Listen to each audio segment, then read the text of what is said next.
What's good, y'all? I'm back with another video, and today I'm gonna be showing you how to tune your 808s inside FL Studio. Alright, so the first thing you want to do once you find the 808 that you want to use is find out what key it's in. Because by default, FL Studio plays in the key of C, and let's just say the 808 is in the key of D. Even though you're playing a C inside FL Studio, it's gonna play the original key that the 808 was sampled in. So to find out the key of the 808, just right click and go to Edit in Audio Editor. Then right click the sample, go down to Regions, and click Detect Pitch Regions.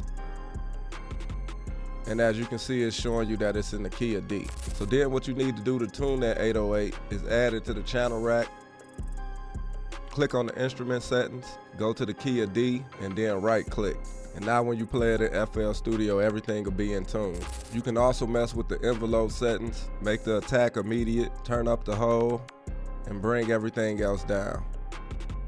And now the 808 will play for as long as you hold the key. You also want to make sure you go down to your miscellaneous functions and turn on cut itself. That way, anytime you play or type in another note, it'll automatically cut the last one out so you don't have no bleed over drowning out your 808s. And if you want to add a little more thump to your 808, you can come right here to your effects target and boost up the low end to add some extra thump to it.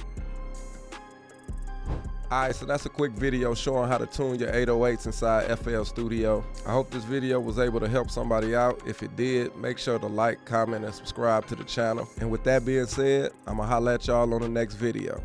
Peace.